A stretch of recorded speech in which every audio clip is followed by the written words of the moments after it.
If you let me know if you see it coming through. Yes, I see it. Okay, and we'll start letting people in. Hello, hello, hello, everyone. Welcome to Piano Tech Radio Hour. Great to have you here yet again. I will spotlight myself as well as our guest for today. And as always, we'll just kind of let you all start filtering in here for a minute before we really get things rolling. But yeah, exciting to see you all once again. I'm actually coming to you as I sent out an email about this past couple of days. I'm coming to you from Barcelona, Spain right now. Just came in today, a little bit jet lagged or a lot jet lagged, as most jet lagged as you can be the first day. And and I'll be going to a concert to see Chano Dominguez, who's been on the show previously as well. A wonderful flamenco jazz pianist, and hopefully get to hang out with him a little bit while I'm here. Um, we will get started with the show here momentarily. We start a minute late, so it's probably just about time to get our intro going and get everybody up to speed on what's going on here. If you're joining us for the first time, you might be seeing us out there on Facebook, on YouTube. We're actually now experimenting with Instagram and Twitter as well with our streams. And if you're seeing us out on those streams, if you check the chat, we'll actually share a direct link where you can register to join us on the Zoom call if you did want to jump in Zoom and have a more personal experience here. We are open to questions and engagement from you guys, and happy to do that. Sometimes people just want to watch and listen. That's fine too. But feel free to jump in and join us. I will give an introduction to what this program is, though, in case it's your first time and you want to hear what's going on. So this is Piano Tech Radio Hour. And what we do here is we gather every Saturday to meet with and learn from the most fascinating and knowledgeable folks in the piano world, including manufacturers, rebuilders, musicians, makers of other instruments, and of course, piano techs. Our mutual goal is to become better at our craft, to help each other, and to create an ever more musical world together. Piano Tech Radio Hour is brought to you by Piano Technicians Masterclasses, an online learning resource that brings you cutting edge instruction for piano industry masters without leaving your home. You can find out more at pianotechniciansmasterclass.com. You can also subscribe to Radio Hour for just $16 a month, get direct access to each week's private Zoom call, as well as archival recordings of over 200 episodes now in our member area. You can join Piano Tech Radio Hour at bit.ly/join PTRH. That's bit.ly/join PTRH. We've got some other things to plug. I'll just briefly say, make sure you go and check out the podcast, pianotechradio.com. Check out our Substack, Piano Technicians Masterclass. .stubtech.com, our social medias, Twitter, Instagram, Facebook, LinkedIn, at Piano Tech Masterclasses. And then also check out our Action Geometry Masterclass we recently had with Dean Rayburn. You can find out more about that on our homepage and our upcoming masterclass we'll be having in May as well. Now, without further ado here, I'd love to introduce our guest for the day. Her name is Tiffany Poon, and she's a trailblazing young classical pianist born in Hong Kong in 1996 and now based in New York City. At just 9 years old, she moved to New York to join the prestigious Juilliard School pre-college division on a full scholarship, studying under Yocheved Kaplinsky. She continued her education at Columbia University through a joint program with Juilliard under the tutelage of eminent pianists Emmanuel Ax and Joseph Halleckstein. Tiffany is an extensive and varied international performance career, having debuted across North America, Europe, Australia, Asia. Notable venues include Carnegie Hall, Steinway Hall, Kennedy Center, Sala Mozart in Bologna. Highlights include her debut with the Rundfunk Sinfonie Orchestra Berlin and a sold-out recital under the Dresdner Music Festspiel. Her debut album, Diaries Schumann, released in February 2024 on Pentatone, has been a resounding success, topping Apple Music classical charts across 4 continents with over 2.3 million streams. Offstage, Tiffany is just as impactful. She's built a vibrant YouTube community of about 325,000 subscribers, sharing her musical life to demystify classical music. In 2020, she founded the charity Together with Classical, which champions classical music education and community through various initiatives. Tiffany, welcome to Piano Tech Radio Hour. Hi, nice to Great. see the names and in gray boxes and a few faces here. Hi. Yes, yes. Um, if anybody wants to share your camera as well, you're always welcome to do so. And we're also open to comments and interaction in the chat. I wanted to jump in here first off, Tiffany, and kind of talk about those early days of being a young pianist, making a transition from Hong Kong to New York City, and I'm curious, like, what your recollection is of what that felt like in terms of, evolving as a musician, and did you foresee the type of career direction that you might have at that point? No is the short answer. Okay. This is how I got started, was these four keys. And Okay. I was just very obsessed with trying to match the tonality or the pitches with not the piano yet, because I didn't have a piano at age 2, which is when I had this. It's also a xylophone, but I wasn't interested. Actually, can you even make any sound from this? Oh, you can. Oh, I never like hit on that, but I was more interested in the keys and the fact that you can make sounds, Mhm. and the sound can match the CDs and the records and vinyls that my father was playing, because he was quite an audiophile and played all kinds of music, not just classical, but like opera, Chinese opera, rock, English rock, pop, everything. Like I was looking back at footage, and apparently I was singing along to Whitney Houston. So like I had musical inspirations in the house, but it was never like, this is your career. It was a toy, and it's still a toy. Now it's just a sculpture. Um, but that's how I started. And I just like to play a lot with my fingers. So like I love to just tear pieces of paper apart, and then I would roll it up and pretend that it is a grain of rice.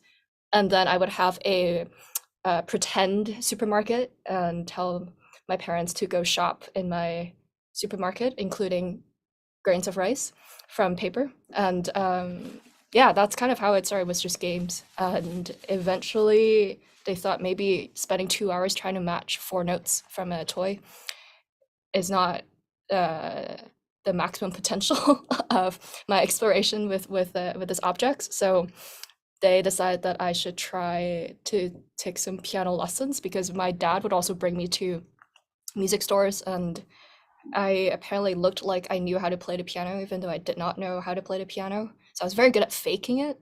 And so eventually I faked it all the way to New York.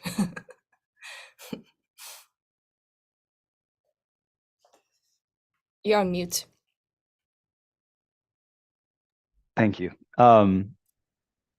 I said, as we all do, as we all do, gotta fake it all the way to New York, I suppose.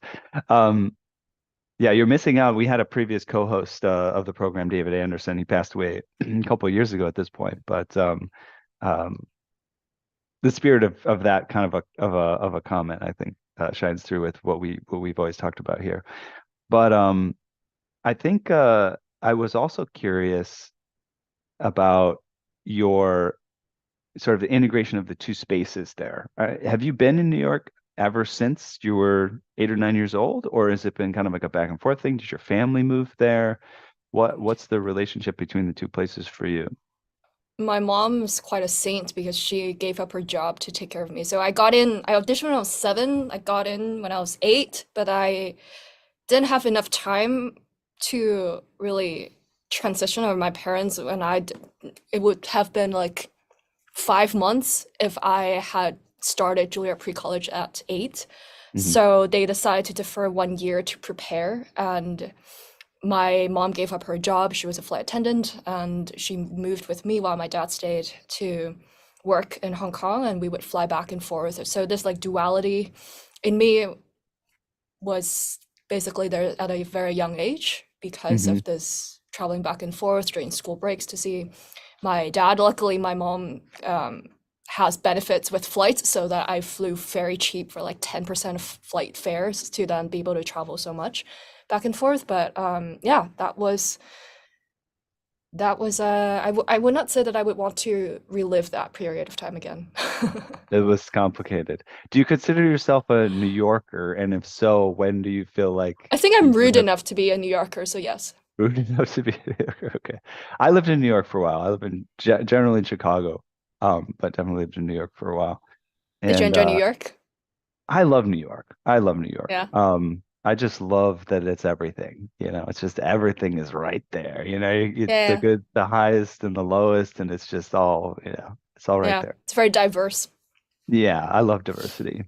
Um, I visited Hong Kong one time. Actually, so we have a piano tuning business in New York. It's called Floating Piano Factory. And I would, as over the years, I started the company sort of training some other technicians how to do the work, apprenticeship program. And then throughout the years, that was maybe, 2010 or so. Throughout the years, people reach out and they want to do mentorship. Oh, you do apprenticeship. Can I get involved?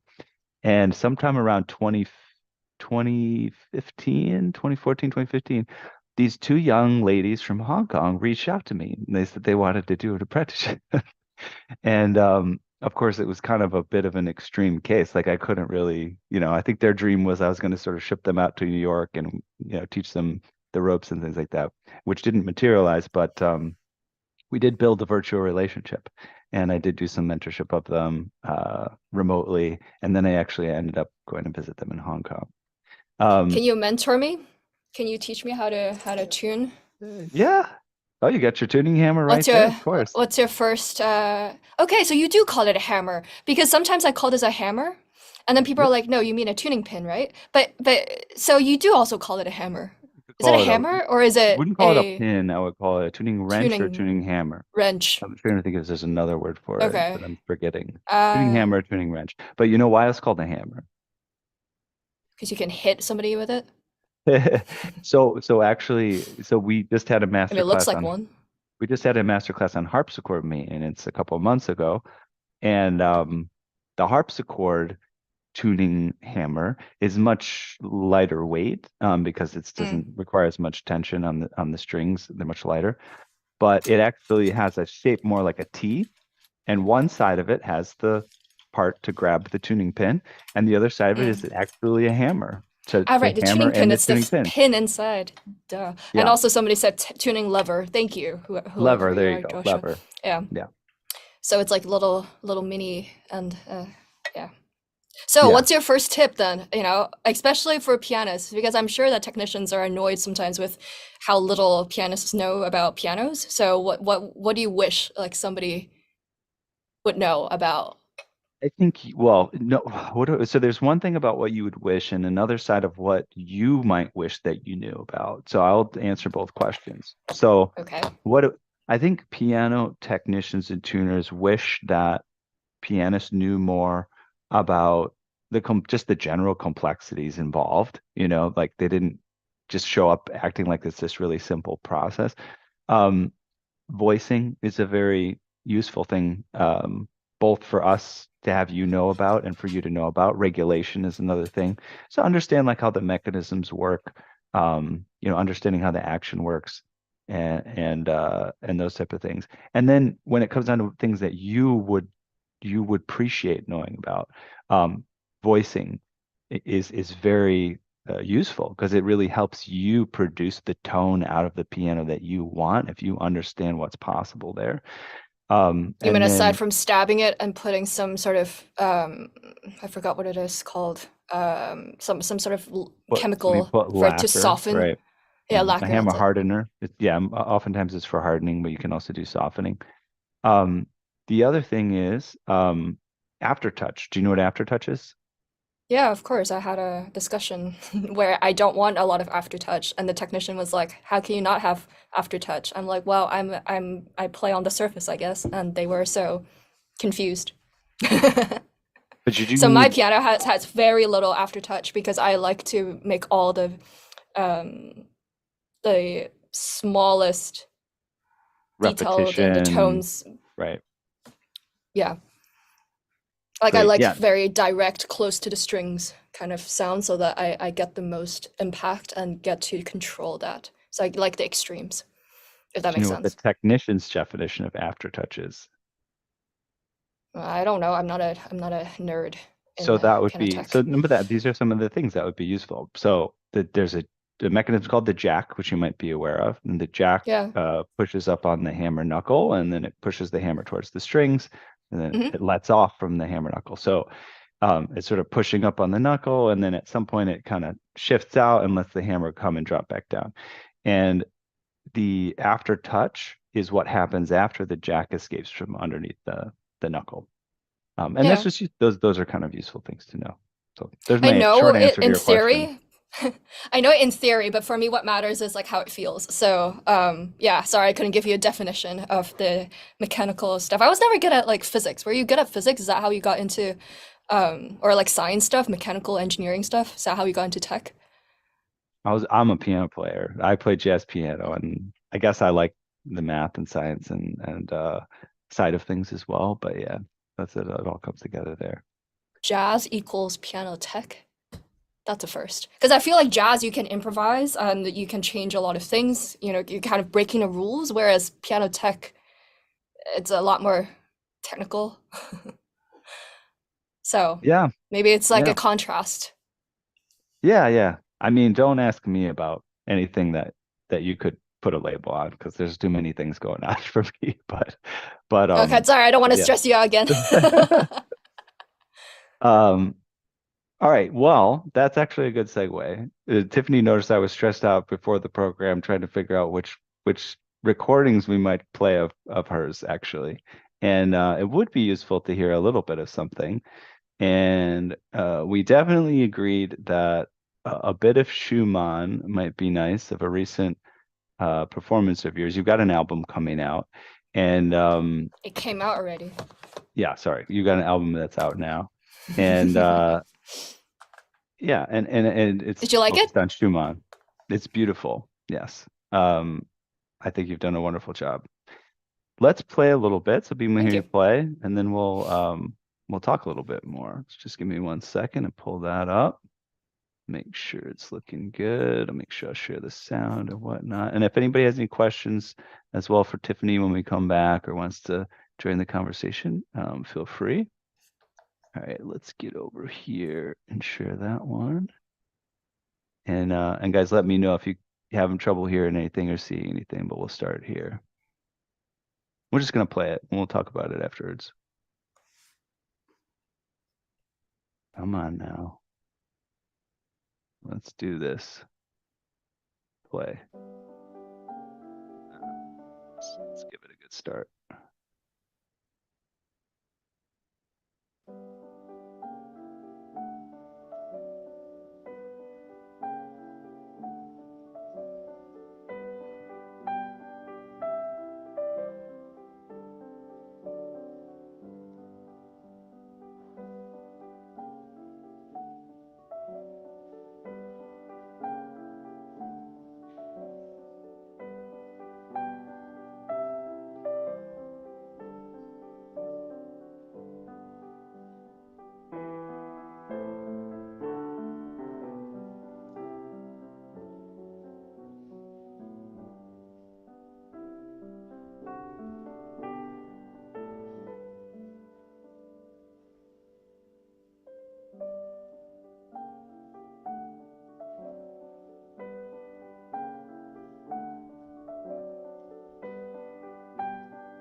Wonderful.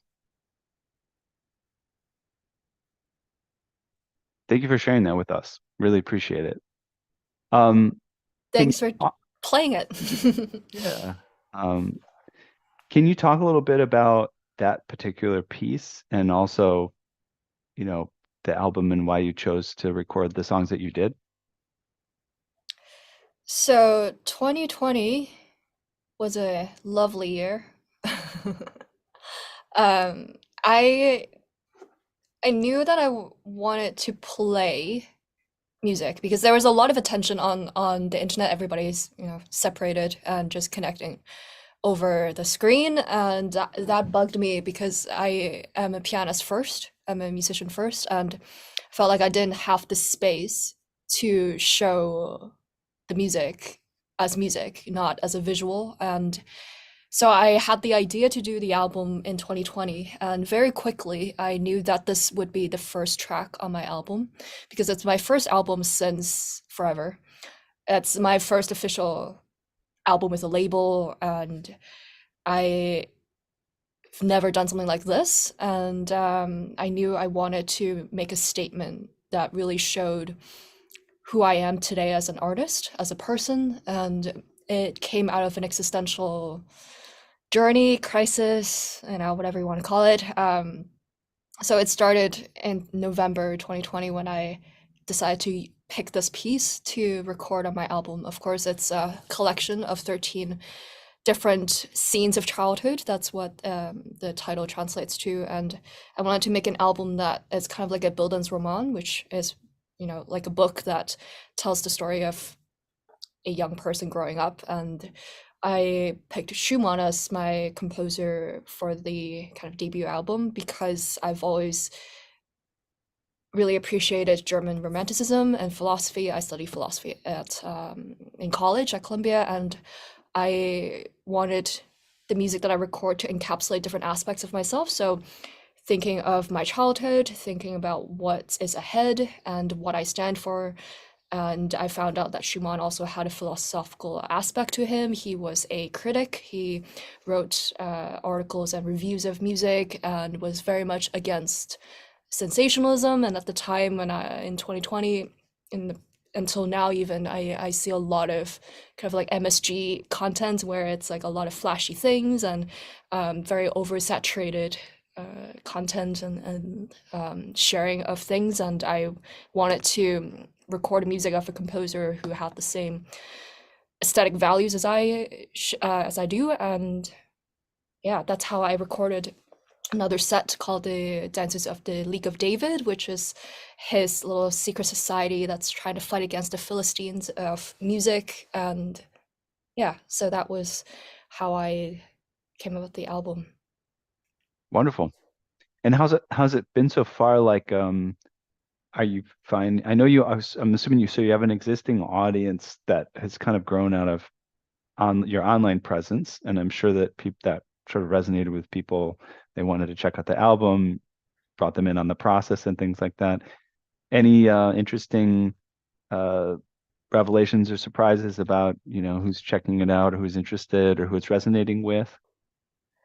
Um, I think I've just been very grateful and really happy when I see messages from people who are like, "Oh yeah, I checked out Schumann because of you," or because I kept Hmm. putting the music in the background of my videos all the time, and it got to the point where people were like, "Stop it!" I was doing that for like 3 years, and but for some people, they would come up to my recitals and be showing me the score of one of the pieces from my album, and I just love that I'm able to introduce classical music that might not be the most famous ones, like, maybe a lot more people would know Beethoven and Chopin, but Schumann, I think, is quite underrated. So I'm just happy that people show their support for my album. They helped bring it to number one on some charts, um, and then somehow I landed the attention of one of the top managements in classical music. And so it's been a whirlwind. I think I've settled now because I am now in the new phase where I've got big debut recitals happening, and it's because of the, I guess, reception of the album. There were Hmm. some good reviews from the establishment, and it's been I owe a lot to Schumann, let's just say that.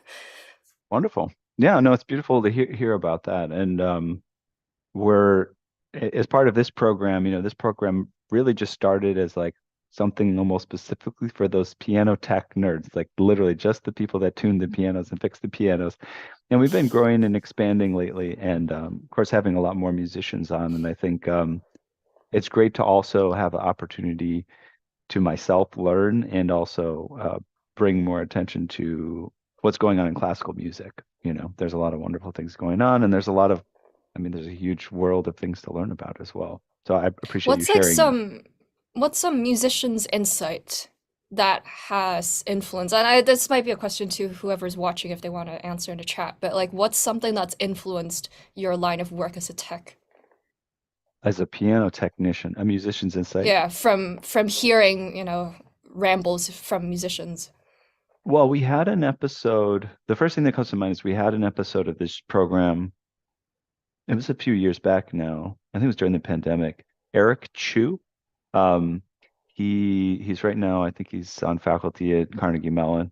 Um, and he joined one a technician. So one of his technicians, he works with several technicians in various situations, but he joined his technician on our program, and they talked about pedaling, specifically the shift pedal, and like dealing with the nuances of the hammer grooves in the hammer and treating it as a sort of a musical device, which many folks don't even really get a chance to think about it that way. The shift pedal is thought of kind of like a binary type of thing, versus his way of thinking about it is if there's grooves in the hammers, which some people have preferences of how deep they are and all of these different parameters, but if there's grooves in the hammers from the strings, how you can actually use those grooves to create a graded sound at different levels of the shift pedal, how far you shift it. That's the first thing that comes to mind when you say like something, a musician's chattering, like something that's occupying a musician's mind. And he brought that to the table. And yeah, it was very interesting. He had a whole lecture on it at that point. But yeah, does that sort of answer your question? Yeah, no, I'm now trying to. Well, first I needed to think for a second which one is the shift pedal. But also, yeah, I think sometimes I wonder if technicians understand what the musicians are asking for in the piano because if it's like on the opposite side, and when you're making sounds from the piano, there are certain things that you look for that maybe if you don't make music you wouldn't think about. So yeah. Yes. I've met all I kinds of tech personalities, some who are very nice and who actually knows of your organization, Mhm. and then some who are kind of halty. So I've met like all kinds of Takes all kinds. characters. Takes all kinds. Yeah, I feel like it is very. So we have some really genius people in our community that don't play well at all they're not much of a musician. Not to name names and then call them not a great musician, but it comes to mind there's a guy named Del Fondrick, and he's a piano designer, and he's one of the very few. There's not a lot of people who actually design pianos and think about things like that. Surprisingly few. But yeah, I was asking him, hey, do you play? And he's like, I don't really play that much, but he's really great at thinking through how to structure the instrument and how to make it perform, thinking about the different parameters, thinking about it in a scientific way, and a kind of an engineering mind. But I do think generally it really helps to be a pianist and a piano technician because you can really bring those two things together. It would be hard for me to imagine if you don't really play the piano to try to put together the type of sound that a pianist wants, just dry, right? Without really understanding what they're dealing with. But I think that's one of the biggest themes that's important about for a piano technician that's dealing with musicians is that we speak different languages, and it's really the technician's job to learn how to translate between the two languages. But I think it's also if a musician wants to, sometimes they're not forced to as much because it's not the central component of their job, but speak the technician's language, so that we can communicate better. My best conception of it so far I think a number of technicians have put it this way, is that the performance is a collaboration between the musician and the piano technician and the piano manufacturer, right? If everybody doesn't come together to The instrument. make the the instrument, do what it needs to do, then it doesn't happen, right? So I think that's a fun way to think about it. Um, I wanted to ask you about your nonprofit organization because I found it really intriguing and check that out. And I know you're doing some podcasting around that too, which I love that kind of domain as well. Can you tell me a little bit about how that even got started and what it is for people who aren't familiar? That also started in 2020. 2020 was a year of introspection for me and analyzing things and thinking and daydreaming. Um, I was very, very lucky during that time when my concerts were cancelled and right when my career was just about to take off, I got halted as many other artists did, but I had the support of a lot of patrons, so I didn't have to luckily worry about basic living expenses and things like this. And actually, there was a lot of support for me to the point where I actually felt bad because I knew that colleagues of mine were struggling. And I think earlier in the summer or spring and summer, I was doing fundraiser concerts for the medical field. And I did one with for Dr. Zell Borders, and then I did another one for other charities. And I realized that I didn't really realize it. It was more the audience showed me that they are willing to support these fundraisers, and I raised a lot of money to help others, and I wanted to redistribute the support for me to my colleagues. So that's how I founded Together with Classical. That was one aspect of it, was fundraising for people in need. And the other aspect was also with classical music, and I'm sure piano techs might have a different perspective and a different puzzle in the whole look of classical music, but I've always felt like you only get to hear perspectives from people who are like famous or who have won some awards or who has done something very, very professional, and you don't really get to hear the perspectives of everybody else that's involved in the tradition of classical music, whether it's a very passionate listener who just likes to engage with classical music in their own way, or you might not hear the journeys of students who are trying to make it into classical music, or maybe somebody that's an amateur trying to explore on their own. You kind of just know of classical music from the public side. It's like a very elitist, only reserved for a small group of people kind of music, when in reality, actually, it might not be the biggest, but there's actually a lot more diversity in the people who engage with classical music that just don't get the spotlight. So I wanted to highlight the different perspectives through podcast, and so that's how I got Classical Chats started. And I've interviewed people who have won Grammys, like famous violinists, and I've also interviewed high school students who are trying to audition, or maybe they're building robots that compose, or maybe they just like to play every day in the morning because they like to, and they actually have a different job. It's kind of just trying to widen that look of classical music, and that hopefully people can relate to different aspects, and not necessarily think that it's a very unapproachable genre or culture. Hmm. Yeah, I very much appreciate that. And I feel like you know, this particular program that I'm doing here is kind of taken on a life of its own, to put it that way. I started doing this online education stuff back in 2017 before the pandemic. I know the pandemic kind of threw a lot of people's lives in different directions, especially with this online stuff.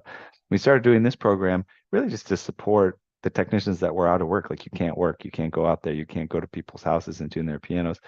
Um, and it's evolved since then. I think one of the themes, that I keep coming back to is promoting the value of the acoustic piano just in general. Because I'm sure you probably notice it going out there.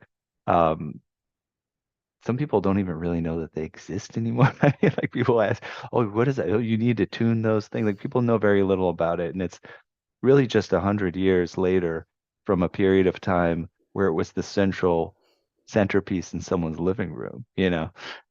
But I think that there's a connection there with classical music, like not as much as other domains of music, like pop music, modern music, things like that, where the acoustic piano plays such a central role. People playing classical music on keyboards is a thing, but typically if you're going to do a performance of um, any high level, you're going to do it on an acoustic piano.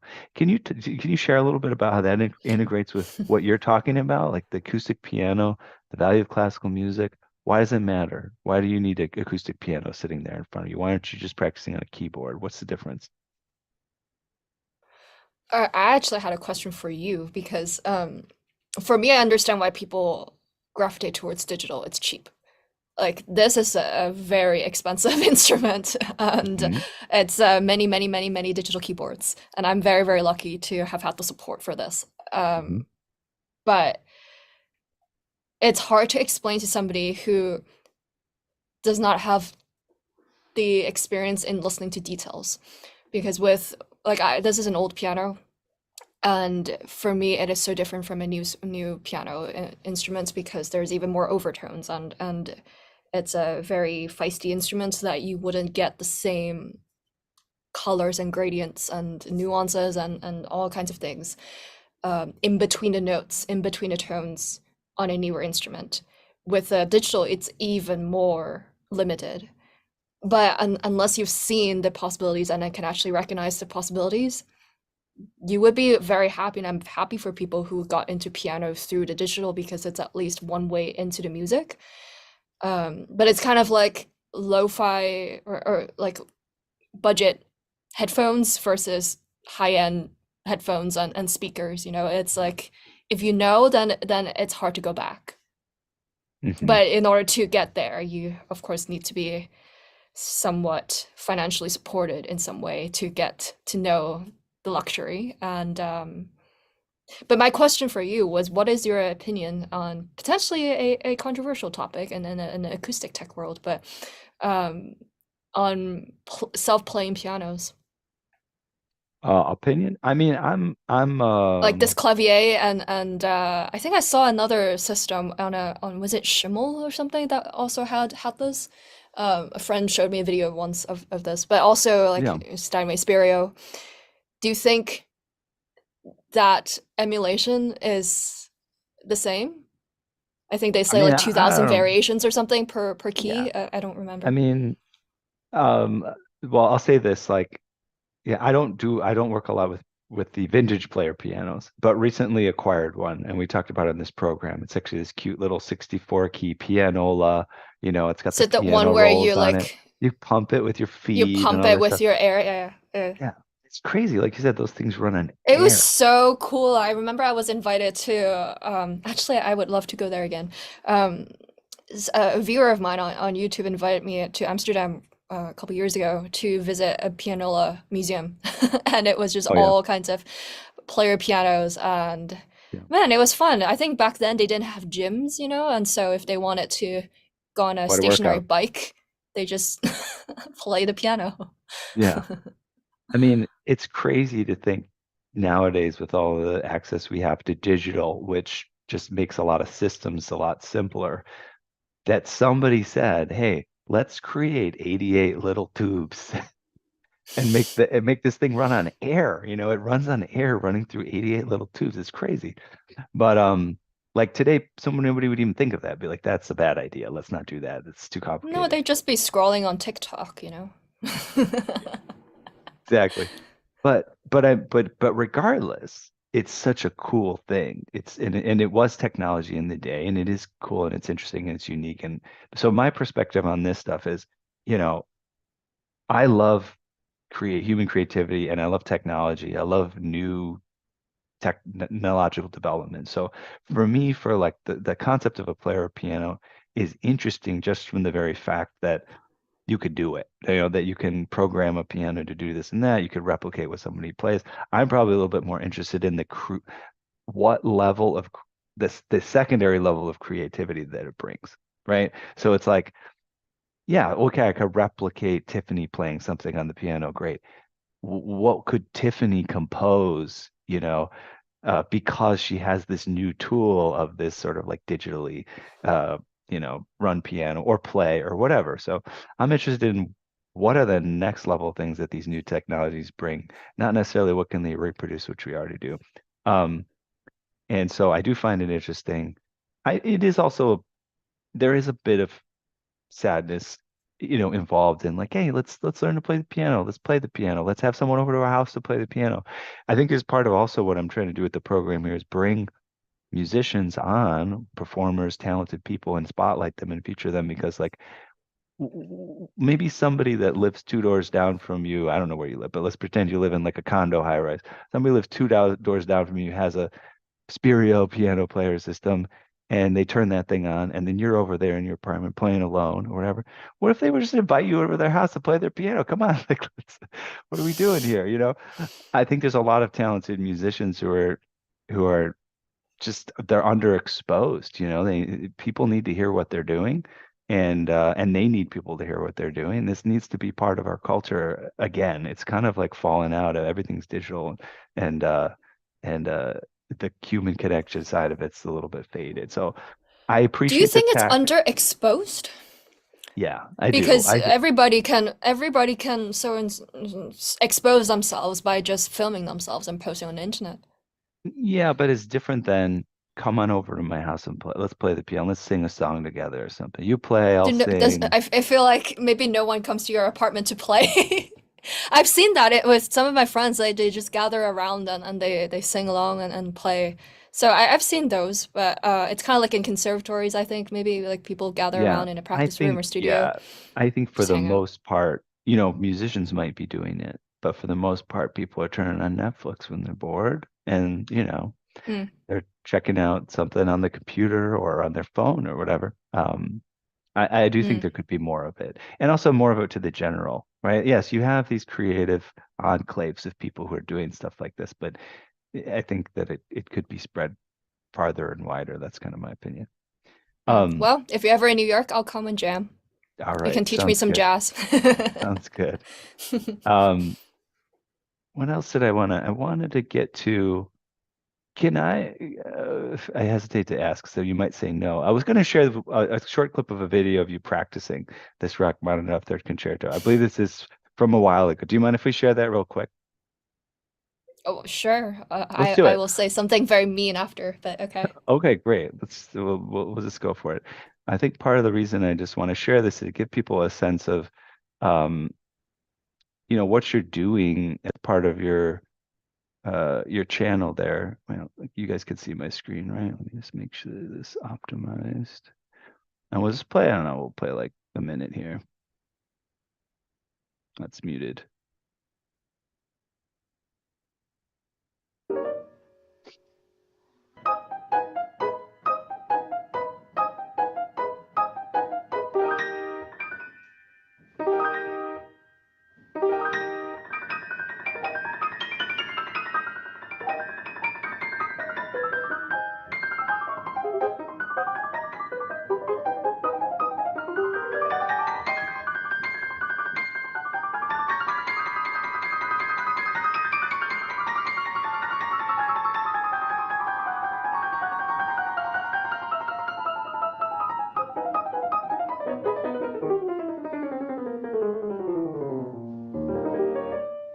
Ah, 99%.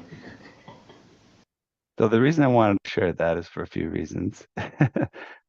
One is because you didn't want me to, and you could explain why. But I know you chose all the videos I didn't want to be presented, but it's fine, it's out in the internet and it is what it is. so what I think is there's a couple of different things interesting about it. One is that, part of what you're doing as part of your channel there is like sharing your practice sessions and routines. Like you're bringing people into the journey of a classical piano player. And I think, those things, my association with those practice times are just somebody alone in a room with nobody else there. There's nobody to share it with. So I think that's kind of interesting. We actually that portion of the video is towards the end of the video when you actually kind of get through something that you're practicing the whole time. I think it was useful to share that so people could also just get a sense of the wonderful technique that you've developed. And this is an older video, so your technique continues to develop. But you can catch a little bit of those comments in there of like, okay, this time I got it, or here we finally got things together. But tell me about, I guess you can say more about what you don't like about the video, that's fine. But can you share a little bit about what you found interesting about this connecting with other people through this audience and bringing them into this journey as a musician, which I think a lot of times is a solitary type of thing. Well, so I think that video is very outdated because one, I don't make videos like that anymore, and two, I think everybody does it now, and it's just not interesting. Because I think how it started was I was studying philosophy and I was in this aesthetics class, and these authors were talking about the influence of technology on arts and how we interact with objects and how we interact with art. Like at the time, photography was just starting to be developed, and what is your interaction with the reality of life through a photo? What are you experiencing through a photo, with a photo, as you're taking a photo, as the object or the subject of a photo? What are those perspectives like? Are you, in present time? Are you in a different time warp existence? And I was thinking about how we interact with classical music, because the human was really what was being discussed in those aesthetics classes. It was, where is the human in this form of art, whether it's a painting of a scene, or maybe it's an imaginary scene, or maybe it's a photo, maybe it's a film, how you tell a story, and where is the human through that whole process, and from the making of the film to the viewing of the film. And I was thinking about, where's the human in classical music? Because if you think very just generally, it's a lot of the music, of course, now the canon is expanding, but if you think somebody off the street, classical music is music from long time ago, and a lot of the composers have passed.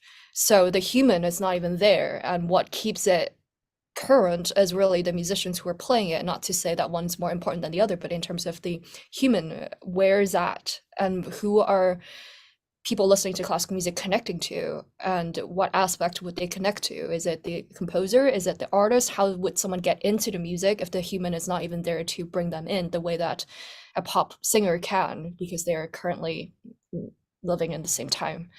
And so that's how I started this hypothesis of, what if I showed more human aspect of classical music? Can I then bring more people into this genre that people might not necessarily listen to? But if they can just connect on the and relate to human aspects of my interaction with music, then they might just kind of check out what it is that I am interested in, because they connected with, let's say, my coffee habit, or whatever it is. Maybe it's a quality, maybe it's because I do something over and over again trying to get a certain perfection, and maybe they're perfectionists themselves in their own line of work, and maybe they connect with that energy. So that's how it started. And with this particular video, why I don't like it is because I did not know that Rachmaninoff Third Concerto is known to be the most difficult concerto. I had a performance at the time that I was preparing for, and this was a genuine moment of my process, but it kind of blew way out of proportion, because I did not expect, like, oh, Rachmaninoff Third is the most difficult, and therefore everybody will just flock to this video because it is a sensational thing to be practicing a very hard piece of music. Like that was one aspect of why I don't like it. And second, it's because it's completely separated from everything else.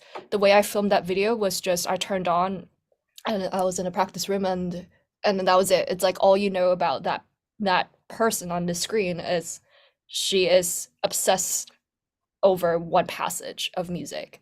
And that in a way is very dehumanizing, because it's not what being a musician is. It's not playing the same thing over and over again. That's not classical music or classical musician. I mean, I know a lot of people practice a lot more than I do, but still, it's only one aspect of what it is to be engaging with classical music and to be playing classical music.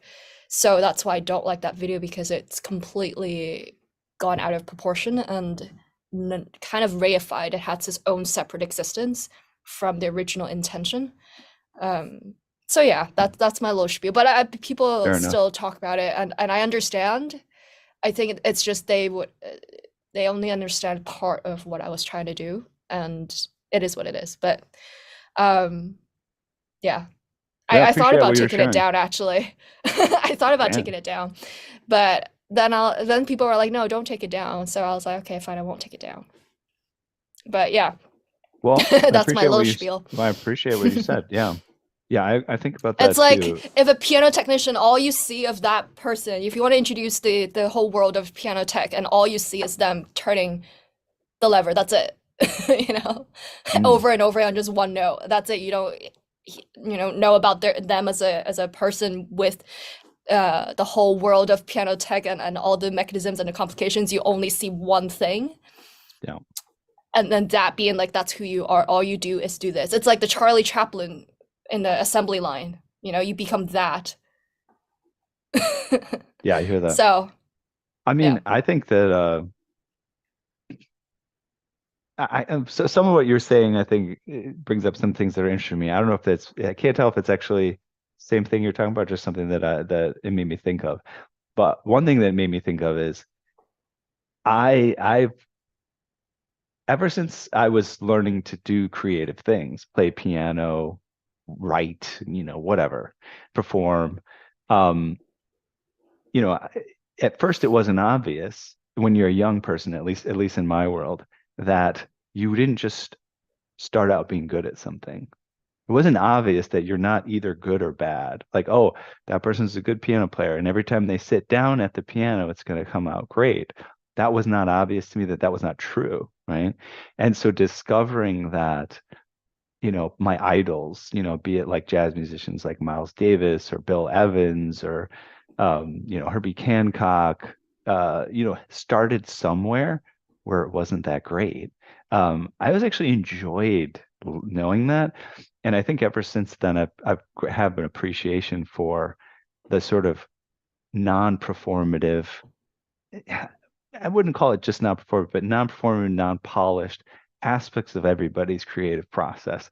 So in some senses, I've noticed that sometimes I'll enjoy something that's early on in its development process almost more than something that's polished. When that's polished and it's finished and somebody perfected it, I'll be like, okay, sometimes it kind of bores me. And I want to hear somebody, especially somebody who's just getting started and there's that kind of awkwardness, sort of nervous around it. I find it enjoyable to witness that moment because I find that to me one of the more magical moments of the creative process when somebody's working on something, putting the Oh work. yeah, it's like when I saw some like footage of Glenn Gould's session recording or something, and I don't know if he would. I feel like he would be turning in his grave if he knew that his like outtakes are now like on a CD box and like published.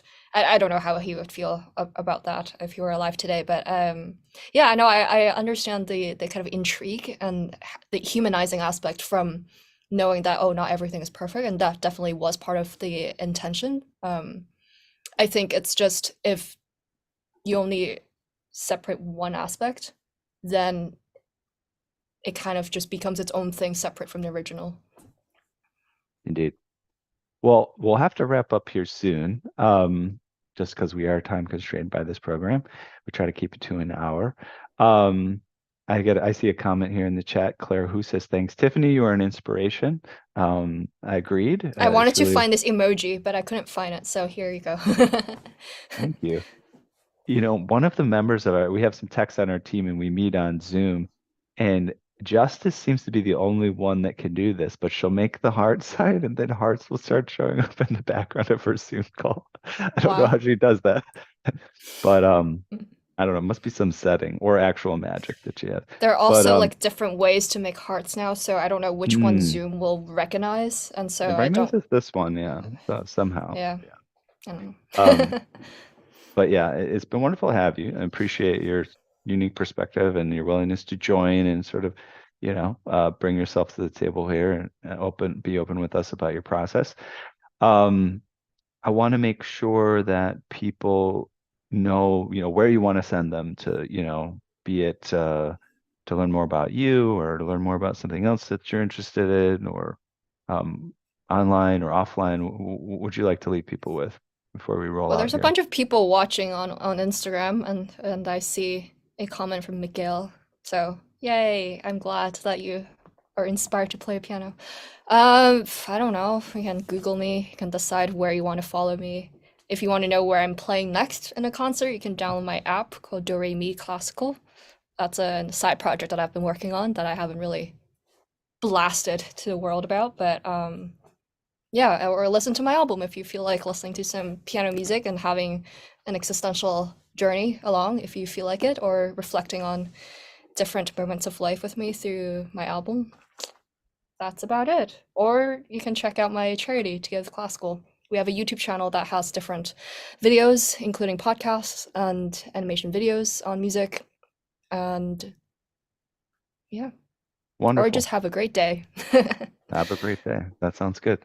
Well, I'll walk us out of the program here. I feel like there's one more thing but I was wanted to share or mention, but let me just check my notes real quick so I don't miss anything.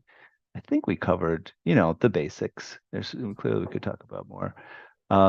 Yeah, I think we covered everything. If I think about it, I'll mention other things. I'll do our outro here just so people know what they've been through and how to continue to join us in the future. Just give me a second to bring that up here. This has been a Piano Tech Radio Hour, and it's been a wonderful musical journey here. Thanks to Tiffany Poon for sharing this time with us, as well as all of you who've come to join us live, or maybe you're out there on the socials. As always, we're brought to you by Piano Technicians Masterclasses, cutting edge instruction from piano industry masters without leaving your home. If you joined us today by just signing up for this session individually, make your life more convenient, subscribe to Piano Tech Radio Hour, just $16 a month. Get access to today's recording in our member area, automatic registration for each week's news session. Sign up at bit.ly/join PTRH.